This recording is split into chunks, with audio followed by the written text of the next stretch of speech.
बिस्मिल्लाहिर्रहमानिर्रहीम।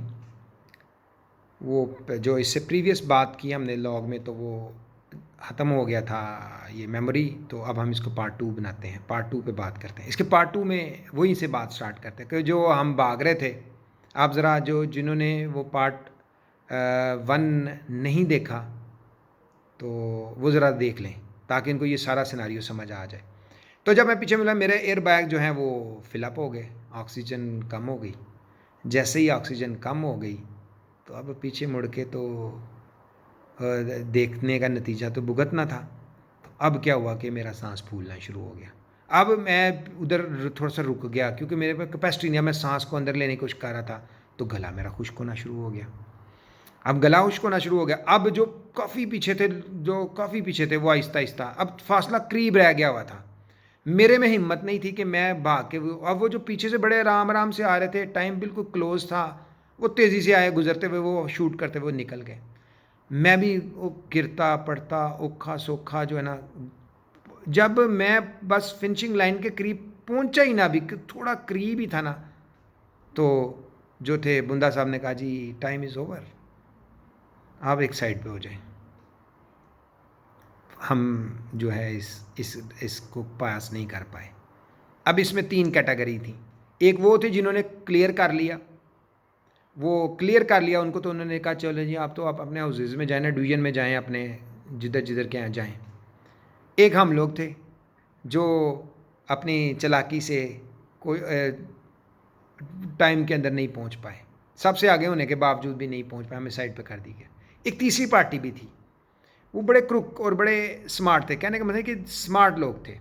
चूँकि ये जो रनिंग कराई जा रही थी, माइल कराया जा रहा था, ये हमारे कॉलेज के साथ आज भी एक रनवे है। ये सेकेंड वर्ल्ड वॉर में गोरों ने बनाया था।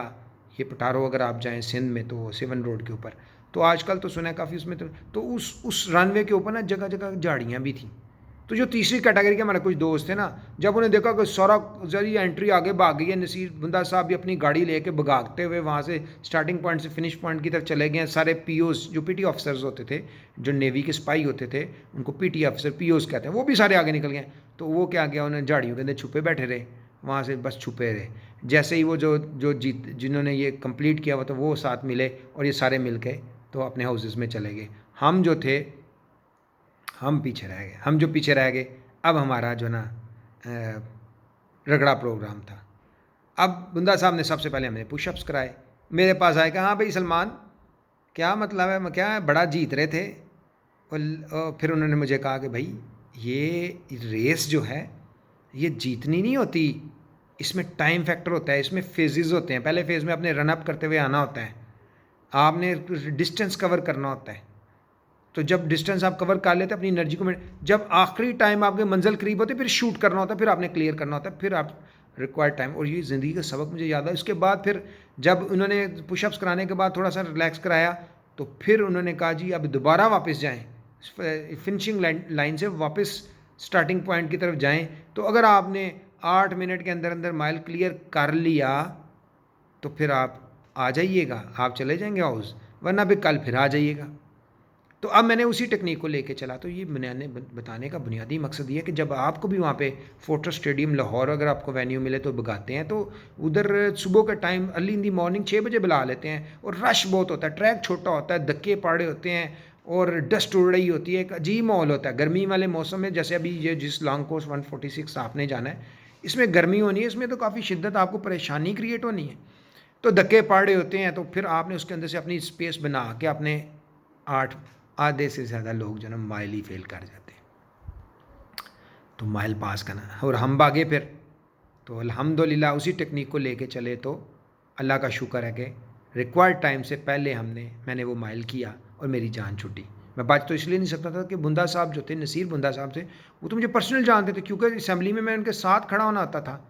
क्योंकि मेरी ड्यूटी ये होती थी, हम एक झंडा जो हमारा होस्ट पार्टी थी ना, हम झंडा को जो है पहले फूल तोड़ते थे, उसकी पत्तियां झंडे में डाल के, उसको लपेट के बांध के, मेरी ड्यूटी ये होती थी कि मैंने ना कौमी तराने का जो है वो माइक के आगे कौमी तराना जो टेप के ज़रिए से उसको स्टार्ट करना होता था। पाक सरजमीन चाहते, जब उसको बंद करना था, और जो मेरा दोस्त आमिर था उसकी ड्यूटी ये होती थी कि उसने झंडे का जो वो रस्सी है उसको खींचना होता था, झंडा जब खुल जाता था तो फूल नीचे गिर जाते थे। तो बुंदा साहब तो अक्सर देखते थे, तो ये तो ड्यूटी हमारी पक्की थी, तो उनसे मुलाकात तो रहती थी, तो ये तो मेरी तो जान नहीं छुटनी थी। लेकिन अल्लाह का शुक्र है कि इसलिए अज़ीज़ तलबा आपने भी जब उसको चलना है उसके साथ, जब आपने माइल में भागना है तो इस टेक्निक को समझना है, बड़े आराम से पेयरिंग में आना है सुकून से, और इसको क्रॉस करना है। अब आपका इनिशियल टेस्ट भी स्टेज 4 भी क्लियर हो गई, तो आपको एक फ़ाइनल काम के लिए आपको बुलाया जाएगा, दैट इज़ द इंटरव्यू। और initial interview is very important. उसमें साइकोलॉजिस्ट बैठा होता है, उसमें जो इंटरव्यूइंग ऑफिसर है वो कर्नल रैंक के होते हैं, कोई ब्रिगेडियर भी आ सकते हैं आजकल, तो वैसे भी चीज़ों को अपडेट और अपग्रेड किया गया है। और एक मेजर साहब भी होते हैं। तो इंटरव्यू के लिए जो मेरी आपको एडवाइस है, सबसे पहले तो आपके पास कंटेंट होना चाहिए, आपके पास इंफॉर्मेशन होनी चाहिए। जैसे कि मैंने आपको बताया था, की बुक से नहीं, अपने रिलायबल सोर्सेज से। आपको गवर्नमेंट का नुमाइंदा बनना है, आपको हवा में बात नहीं करनी, आपको टू दी पॉइंट कंसाइज और एक्यूरेट बात करनी है। आपकी बात में क्लैरिटी होनी चाहिए, टू दी पॉइंट होनी चाहिए। हम इसके ऊपर एक अलहदा से वीलॉग बनाएंगे, इसमें हम आपको बताएंगे कि जो पावर ऑफ कम्युनिकेशन है, जिसको पावर ऑफ एक्सप्रेशन भी कहते हैं, ये एक ऑफिसर लाइक क्वालिटीज़ भी है, OLQs भी है, और इसकी बड़ी इंपॉर्टेंस है। इसकी इंपॉर्टेंस क्यों है? जैसे देखें ना, सूरत रहमान का आगाज़, और इसमें 4 इंतहाई अहम बातें अल्लाह ने बताई। बिस्मिल्लाहिर्रहमानिर्रहीम, अर्रहमान, रहमान, अल्लमल कुरान। रहमान क्या था भाई? अल्लाह की रहमत, अल्लाह मंबा है, सोर्स है रहमत का, जहाँ से सारी रहमत निकलती है। और अल्लाह ने कहा जब मैंने इंसान बनाया तो अपने पर रहमत को लाजम कर, इसीलिए रहमान रहीम। रहमान एक सिफ्त है, रहीम एक सिफ्त है, वो रहम वाला है। अल्लमल कुरान, कुरान बनाया, तमाम नॉलेज कुरान से मिलता है। अगर गौर व फौर करोगे तो कुरान ने कहा फला यतदब्बरुनल कुरान अम अला कुलूबिन अक़फ़ालुहा। भाई ये लोग कुरान पे क्यों नहीं तदब्बर करते, क्यों नहीं गौर व फिक्र करते? क्या वजह है कि ये कुरान पे गौर नहीं करते? भाई इनके दिलों पे तो कुफल पड़े हुए। अल्लाह के नबी को भी गौर व फिक्र कराया था। सेल्फ मैनेजमेंट लीडर, इस पर भी बात करेंगे। सेल्फ मैनेजमेंट लीडरशिप जो है अज़ीज़ तलबा इज़ वेरी इंपॉर्टेंट। ये मुसल्लह अफवाज में सेल्फ मैनेजमेंट जो लीडरशिप है, ये गौर व फिक्र से आएगी। अल्लाह के नबी को जो गारे खरा में जो उनकी जो ट्रेनिंग की गई, तो इसके नफ्स कराया गया, उनको गौर व फिक्र कराया गया, उनको डेप्थ में, ताकि वो नफ़ी करें। जब आप अपने इल्म की नफ़ी करेंगे तभी, जैसे ज़ाती इल्म जो है आपके मुशाहिदे की सबसे बड़ी रुकावट है। इसीलिए ला इलाह नहीं से अल्लाह ने शुरू किया। भाई नफ़ी करो पहले, किसी भी काम की नफ़ी करोगे। मसलन आप एक पहाड़ देखते हैं, आपका माइंड आपको फौरी तौर पर बताता है, अकल बताती है भाई ये पहाड़ है, इससे आगे आप सोचते ही नहीं, सोच बंद, मुशाहिदा बंद। भाई पहाड़ के अंदर क्या है इसको देखो, इसके अंदर अगर आप अपने मुशाहिदे, अपने इल्म की नफ़ी कर दोगे, वहाँ पे बैठ जाओगे, इसके लिए आपको गौर व होश करना, हो सकता है दिन लग जाए, फिर आपको इसके पीछे हकीकतें नज़र आएंगी। हम वो देखते नहीं हैं। हमारा जो ज़ाती इल्म है कि ये जो इसके ऊपर भी बात करेंगे कि ये क्यों हमारा जो माइंड है शटर हो गया, फ्लो ऑफ इंफॉर्मेशन की वजह से। एक इमाम के पीछे चलें, उसकी बात सुने। आप नॉट रिकमेंड होते हैं, इसी वजह से नॉट रिकमेंड होते हैं। अपने आप को तो भूले होते हैं, दूसरों को पकड़ कर उनकी बातें लेके चल रहे होते हैं। भाई किसी के कपड़े आपको नहीं आ सकते, आप एक डिफरेंट पर्सनैलिटी हैं, वो एक डिफरेंट पर्सनैलिटी है। आपको डिफरेंट सर्कमस्टांसिस फेस करने हैं, उनको डिफरेंट करने हैं। उनके जो सिलेक्टर्स हैं वो डिफरेंट है, वो डिफरेंट स्टेट ऑफ माइंड में बैठे हुए हैं। आपके selectors different state of mind में बैठे हुए हैं, आप कैसे मैच कर सकेंगे? फिर उसने भी तो जो आपने उसको मालूमात देनी है, उसका तज्जिया करना है, इंटरप्रेटेट करना है, उसको समझने की कोशिश करनी है अपने ही दस्तियाब से, तो फिर जाके उसने आपके साथ ये करना है। तो अज़ीज़ तलबा, आप जो है इस क्वालिटी को इम्प्रूव करें, गौर व फिक्र को करें, क्योंकि ये जो आपका इंटरव्यू है, ये final interview is very important है। बेशुमार जो हैं कैंडिडेट जो हैं स्टेज 5 से फ़ारग कर दिए जाते हैं, ISSB के लेवल पे पहुंच ही नहीं पाते, क्योंकि तैयारी नहीं की होती। ख्वाहिश होती है, तैयारी नहीं करते। पैशन होता है, प्रोफेशन की रिक्वायरमेंट को नहीं समझते। बस ये है कि रिकमेंडेड कैंडिडेट के बातों को सुन रहे होते हैं, फ़ौजियों को, अफसरों को मिलते हैं, उनसे बात पूछते हैं, भाई उनकी अपनी एक स्टेट ऑफ माइंड था, अपनी एक स्टेट ऑफ उनके सर्कमस्टांसेस डिफरेंट थे उस वक्त, काज एंड इफेक्ट अपने डिफरेंट स्टाइल से चल रहा था। रूट कॉज एनालिसिस नहीं करते वो, अपने रूट कॉज पे तजज़िया नहीं करते अपना, वही करना पड़ेगा, गौर फिक्र करना पड़ेगा अगर आपको स्टेज 5 पास करनी है, क्योंकि आपका 1-on-1 बातचीत है यहाँ पे उन्होंने आपकी प्रेजेंटेशन, आपकी to the point, concise, active, ये देखनी है। फौज में ये बड़ी इंपॉर्टेंट है, फौज में घुमा फिरा के बात नहीं चलती। आपसे एक सवाल पूछा जाता है, आपको क्लैरिटी होनी चाहिए आपके थॉट्स में। फिर जिस तरह कहते हैं कि जी एक इफेक्टिव जो कम्युनिकेशन है उसमें अपने कन्वे करने से पहले बंदे को कनेक्ट करना होता है, अपने साथ कनेक्ट, उसके जो दिल है उसको अपने दिल के साथ कनेक्ट करना है। अपने साथ कनेक्ट करेंगे तो फिर ही इफ़ेक्टिवली उसको कन्वे कर पाएंगे और इफ़ेक्टिवली उसको परसीव कर पाएंगे। अगर आप ये कर ही नहीं पाते, उसको कन्वे कर ही नहीं पाते, आप कनेक्ट कैसे होंगे? अगर आप कनेक्ट नहीं होते तो आप कन्वे कैसे करेंगे? आप कन्वे नहीं हो सकते, आप कन्वे कर ही नहीं सकते, कनेक्ट ही नहीं है। वो कुछ सोच रहा है, कुछ बता रहे, या वो कुछ कह रहा है, कुछ समझ रहे हैं। तो ये आपके, उसके बाद आई कांटेक्ट बड़ा इंपॉर्टेंट होता है, आपका पोस्चर बड़ा इंपॉर्टेंट होता है, अपने बैठना किस स्टाइल से है। नॉर्मली जो है वो कोई लड़के जो हैं टांगों के दरमियान उसको कर लेते हैं, पोस्चर ऐसा बनाते हैं। आपको एक बड़ा कंफर्टेबली इसकी प्रैक्टिस करें, अपने आप को स्टेबल करने की कोशिश करें। और इससे पहले भी, इंटरव्यू से पहले भी वही 2-2 घंटे तक आपको जो इंतज़ार करवाया जाता है, 2-2 3-3 घंटे कोशिश किया जाता है आपको कॉन्शियस माइंड आपको सुला दिया, आपको सुस्त कर दिया जाए। तो मैं अक्सर जो है सजेशन ये देता हूँ कि देखिए आप जिन बच्चों को ये मसला है, जिनकी एनर्जी लेवल वीक हो जाती है, जो नहीं होनी चाहिए इस एज में, तो आपकी नहीं होनी चाहिए ना। आपका शुगर लेवल लो हो गया, आपको एनर्जी लेवल लो हो गया, कोई वजह है। इसकी वजह यह है कि दिमाग कॉन्टीन्यूस चल रही है, ज़ुबान कॉन्टीन्यूस चल रही है, थॉट आए जा रहे हैं, आपकी एनर्जी खाए जा रहे हैं, तो आप सुस्त होंगे।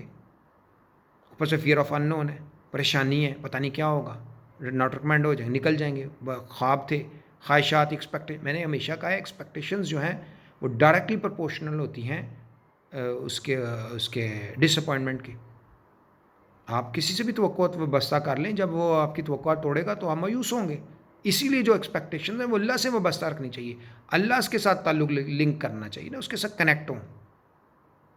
तो जब इसके लिए फिर अगर किसी को ऐसा मसला है, वो अपने साथ चॉकलेट ले जाए, वो अपने साथ कोई ऐसी मीठी चीज़ ले जाए जो टाइम टू टाइम वो खाए। उसके बाद वो देखे कि यार उसकी जो चेहरे की तासुरात है वीक हो रहे हैं, वो वॉशरूम जाके अपने आप को बड़ा रिलैक्स रखे, एंजाइटी पेशेंट ना बने। कई बच्चों को तो टॉयलेट ही ख़त्म नहीं होता, वो जाते थोड़ी थोड़ी देर उनको सुसु आ जाता है, वो वॉशरूम चले जाते हैं, सुसु आता है वॉशरूम चले जाते हैं, परेशान या चटरबक्स बोलते रहते, उससे पूछते रहते हैं। ये सब जो है नटशल में आपकी पर्सनैलिटी को वीक करता है।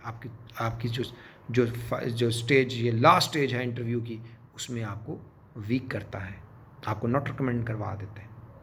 मुझे इसीलिए 100 बच्चा 7, 8, 10, 12, 15 ये एवरेज बनती है, बाकी निकाल दिए जाते हैं, थोड़े लिए जाए, क्योंकि वो उसकी रिक्वायरमेंट पे आते नहीं, बात ही नहीं कर पाते, उनको कन्वे ही नहीं कर पाते, उनको कनेक्ट ही नहीं कर पाते अपने साथ।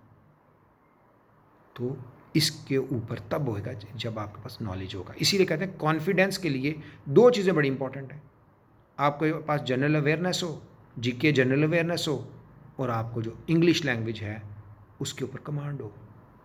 भाई English is the requirement of this organisation, you have to learn. ये नहीं हम कह सकते भाई हमारे मुताबिक होएं।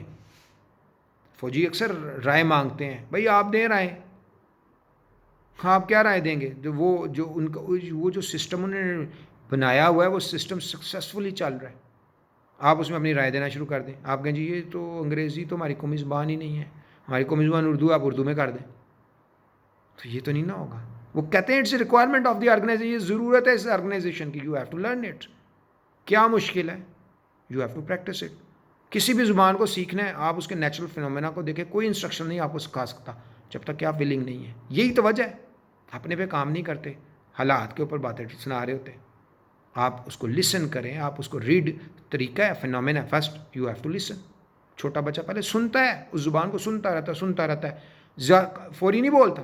कितने दिन पैदा होता है, साल लगा लेता है, 12 महीने लग जाते हैं उसको, 14 महीने लग जाते हैं, 16 महीने लग गए, उससे भी लेट बोलते। तोतली ज़ुबान में बोलता है, सुन रहा होता, फिर तोतली में बोलते। फिर वो बोल लेता है। जब आप उसे बोल लेता है, हम उसे ये डायरेक्ट नहीं कहते भाई लिख, उसको पहले बताते हैं ये ए है, ये ऐसे बनता है, उसको बना बना के दिखाते हैं ये ए ऐसे बनता है। फिर वो प्रैक्टिस करता है ए की या अलिफ की, अलिफ अल्लाह, फिर हम उसको सिखाते हैं ए से अल्लाह, अलिफ से अल्लाह, फिर हम उसको ये सिखाते हैं। इसी तरह आपको लैंग्वेज सीखनी है कॉन्फिडेंस के लिए, और बी कॉन्फिडेंट, अल्लाह पे यकीन होना चाहिए, तवक्कल होना चाहिए, और ला हौला वला कुव्वता इल्ला बिल्लाहिल अलीय्यिल अज़ीम का विर्द करें। और जिस तरह मैंने आपको बताया, अपना डाटा, अपने नोट्स, अपनी हर चीज़ मुकम्मल करें। करेंगे तो बचेंगे, नहीं करेंगे तो मुश्किल हो जाएगा। ये है इनिशियल टेस्ट का नटशेल। इंटरव्यू के लिए मज़ीद आपको कोई चीज़ चाहिए, जब तक आप मुझे कमेंट करें, आप मुझे कमेंट्स, मुझे क्वेश्चंस करें, मैं आपके जवाब दूंगा। और दें, पूछें, बार बार सुनें, इस बात को सुनें, इसको समझें, इसको गौर से देखें। देखिए, अपना टाइम बचाएं। ये आपकी रिक्वायरमेंट, आपकी ये रिक्वायरमेंट नहीं आप टिकटॉक देखें, आपकी रिक्वायरमेंट आप डिफरेंट ड्रामे देखें, वो देखें। आपकी इस टाइम रिक्वायरमेंट क्या है? भाई अफसर बनना, उसकी कीमत है, उसकी कीमत अदा करनी कैसे? इसी तरह से मेहनत करनी होगी। कुछ बातें आपने सुनी, रहनुमाई ली, फिर अपने तौर पे आपने जाना है, अपने असाइनमेंट्स बनाने हैं। आप मुझे बताएं, मेरे साथ शेयर करें। मेरा व्हाट्सएप नंबर है 033496199191। इसके ऊपर आप मेरे से नोट्स ले सकते हैं, मुझे नोट्स शेयर कर सकते हैं। जो नोट्स आप बनाते हैं, आप बनाएं, पाकिस्तान के लैंड फीचर्स पे बनाएं, पाकिस्तान की पॉलिटिकल हिस्ट्री पे बनाएं, पाकिस्तान की ऑर्गेनाइजेशन के ऊपर बनाएं। आप पाकिस्तान की इंफॉर्मेशन को इंटरनेशनल देखें, रीजनल इश्यूज़ देखें, इंटरनेशनल इश्यूज़ देखें, ब्लॉक्स को देखें जो इंटरनेशनल ब्लॉक्स बन गए हैं। फिर ये जो अभी करंट कोरोना इम्पैक्ट है, इसके ऊपर देखें। इसके ऊपर भी अगर आपको वीडियो चाहिए तो इसमें मौजूद है। 3 बड़ी 4, एक मिथ एंड रियलिटी है, उसके अंदर भी वही बात है। लेकिन जो हमने एक 3 सीरीज़ में बात की है, जिसमें हमने बताया है कि वाई ह्यूमन बींग्स इस वैक्सीन को बनाने में क्यों कामयाब नहीं हो सके। ये तो 2 फेज़ है। एक तीसरा हमने बताया कि भाई किस तरीके से आपने अपने आप को, उस वीडियो को देखें। उस वीडियो में आपको पता चलेगा कि जो हर्ड इम्यूनिटी है, इससे कैसे अब हम इससे बच सकते हैं। और यही रिक्वायरमेंट है। Self care is very very important. तो मैं उम्मीद करता हूँ कि ये जो इनिशियल टेस्ट है, इसकी आपको समझ आ गई, और इसमें जो स्टेजेस हैं वो बड़ी अहम स्टेजेस हैं। इंटरव्यू की बड़ी अहम, वैसे तो सारी बड़ी अहम है, लेकिन इंटरव्यू की तैयारी करने के लिए आपको पावर ऑफ एक्सप्रेशन को नॉलेज लेना पड़ेगा, की बुक से जान छुड़ानी पड़ेगी, खुद काम करना पड़ेगा, क्वेश्चंस उठाने पड़ेंगे, क्वेश्चंस के जवाब तलाश करने पड़ेंगे, और ज़ाती इल्म जो है वो मुशाहिदे की राह में सबसे बड़ा बैरियर है। Thank you very much. अस्सलाम वालेकुम।